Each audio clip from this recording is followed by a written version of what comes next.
भारत की ऐतिहासिक सफलता के बाद इसरो का आदित्य L1 सूरज की तरफ निकल चुका है। आदित्य L1 भारत का पहला मिशन है जो सूरज की स्टडी करेगा। लेकिन जैसे चंद्रयान 3 ने चांद पर लैंड किया था, वैसे आदित्य सूरज पर लैंड नहीं करेगा, बल्कि दूर से ही सूरज को जांचेगा। असल में ये सूरज के मुकाबले हमारी धरती के सबसे पास होगा। खास तौर पर कहा जाए तो लॉन्च होने के बाद ये धरती से 15 लाख किलोमीटर दूर जाकर लैग्रेंज पॉइंट L1 में एक हेलो ऑर्बिट में चक्कर लगाएगा। इस पॉइंट तक पहुंचने में इसे लॉन्च से करीब 4 महीने का वक्त लगेगा। एक बार ये वहां पहुंच गया तो 5 साल तक ये वहीं रहकर हमारे सूरज को ऑब्जर्व करेगा। इसलिए आदित्य L1 सिर्फ स्पेस क्राफ्ट ही नहीं बल्कि एक स्पेस ऑब्जर्वेटरी भी है। अब सबसे पहले आपके मन में सवाल आएगा कि आखिर ये लैग्रेंज पॉइंट क्या होता है। तो लैग्रेंज पॉइंट स्पेस में वो अनोखे पॉइंट है जहां दो सेलेस्टियल बॉडी का ग्रेविटेशनल फोर्स हमेशा बराबर रहता है। सूरज और अगर धरती को हम देखें तो इनके 5 लैग्रेंज पॉइंट्स बनते हैं। स्क्रीन पर आप देख सकते हैं कि ये 5 लैग्रेंज पॉइंट्स कहां पर है। ये वो पॉइंट्स है जहां पर अगर हम कोई स्पेसक्राफ्ट भेजे तो स्पेसक्राफ्ट का ऑर्बिटल मोशन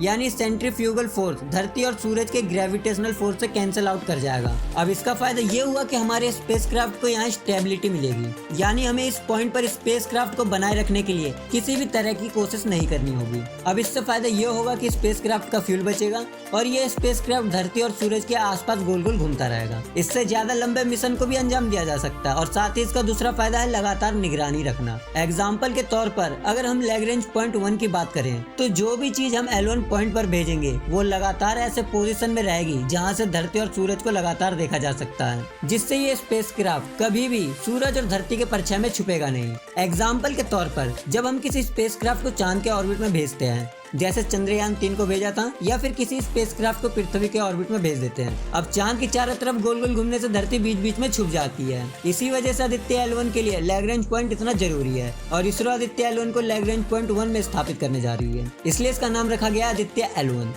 इससे पहले जिन देशों ने सोलर ऑब्जर्वेटरीज को भेजा है उन्हें भी L1 पॉइंट पर ही स्थापित किया गया है, जैसे नासा और यूरोपियन स्पेस एजेंसी का joint mission solar and heliospheric observatory यानी सोहो। L1 और L2 सबसे खास और सबसे जरूरी लैग्रेंज पॉइंट है क्योंकि ये दोनों ही पॉइंट धरती से काफी करीब है। नासा का जो फेमस जेम्स वेब टेलीस्कोप है उसे लैग्रेंज पॉइंट 2 पर स्थापित किया गया है। दरअसल L2 पॉइंट में सूरज को धरती अपने पीछे छुपा कर रखता है और क्योंकि जेम्स वेब टेलीस्कोप को लाइट ईयर्स दूर प्लैनेट और स्टार्स पर रिसर्च करना है तो इसके लिए सूरज की रोशनी को छुपाना काफी जरूरी हो जाता है ताकि इसके लेंस में कोई दिक्कत ना आ सके। इसलिए नासा ने L2 पॉइंट को चुना। अब इसरो के आदित्य L1 मिशन पर बात करें तो अब सवाल उठता है कि ये सूरज पर क्या स्टडी करेगा। तो इसे जानने से पहले हमें सूरज के बारे में जानना होगा। हमारे सोलर सिस्टम का स्टार जो हमारी धरती से तकरीबन 109 गुना ज्यादा बड़ा है और वजन में ये धरती से 3,33,000 गुना ज्यादा भारी है। शायद आपको पता ना हो लेकिन सूरज के अंदर 13 लाख धरती समा सकते हैं। इसी से आप ये कल्पना कर सकते हैं कि हमारा सूरज कितना बड़ा है। अब जिस तरह हमारी धरती के अंदर अलग अलग लेयर्स होते हैं जैसे इनर कोर, मेंटल और क्रस्ट, ऐसे ही हमारे सूरज के अंदर अलग अलग लेयर्स होते हैं। सबसे अंदर एक कोर है जिसके अंदर न्यूक्लियर फ्यूजन के रिएक्शन होते हैं, यानी यहाँ पर हाइड्रोजन और हीलियम को एनर्जी में बदला जाता है और इसी एनर्जी से सूरज से रोशनी और गर्मी निकलती है। कोर का तापमान 15 मिलियन डिग्री सेल्सियस है।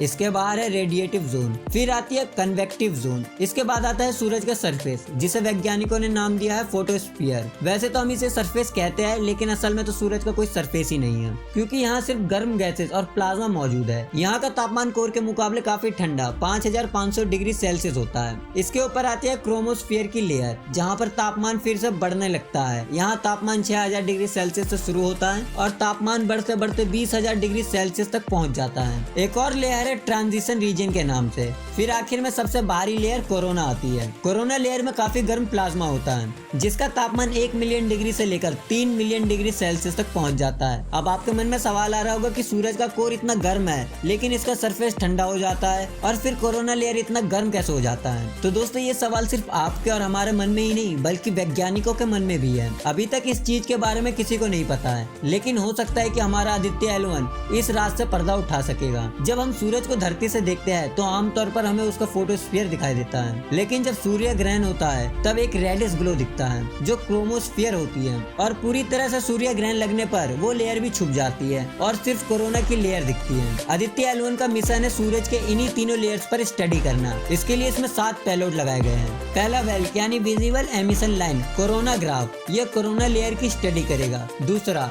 सोलर अल्ट्रावायलेट इमेजिंग टेलीस्कोप यानी सूर, ये सूरज की फोटोस्फीयर और क्रोमोस्फीयर की इमेजिंग लेगा। तीसरा solar glow energy x-ray spectrometer यानी सोलेक और चौथा है high energy L1 orbiting x-ray spectrometer यानी हीलियोस। ये दोनों सूरज से निकलने वाली एक्सरेज पर स्टडी करेंगे। पांचवा Aditya solar wind particle experiment यानी एस्पेक्स और छठा plasma analyser package for Aditya यानी पापा। ये दोनों सोलर विंड्स पर स्टडी करेंगे। आखिरी पेलोडे मैग्नेटोमीटर यानी मैग, यह मैग्नेटिक फील्ड की स्टडी करेगा। दोस्तों स्पेस ट्रेवल करने के लिए हमारे लिए सूरज की स्टडी करना काफी जरूरी हो जाता है, क्योंकि इससे निकलने वाले रेडिएशन और सोलर फ्लेयर्स हमारे एस्ट्रोनॉट और स्पेसक्राफ्ट को काफी नुकसान पहुंचा सकते हैं। ये रेडिएशन और सोलर फ्लेयर्स इतने भयानक भी हो सकते हैं जिससे हमारे एस्ट्रोनॉट्स की मौत भी हो सकती है। ऐसे में आप समझ गए होंगे कि आदित्य L1 कितना जरूरी है और ये सूरज पर किस चीज की स्टडी करने जा रहा है। इसरो के वैज्ञानिकों को इस मिशन के सफल लॉन्चिंग के लिए कमेंट बॉक्स में कांग्रेचुलेशन जरूर लिखें। साथ ही वीडियो अच्छी लगी हो तो वीडियो को लाइक और शेयर करना ना भूले। अगर आप हमारे चैनल पर नए हैं तो चैनल को भी सब्सक्राइब कर ले। तो मिलते हैं नेक्स्ट वीडियो में। जय हिंद।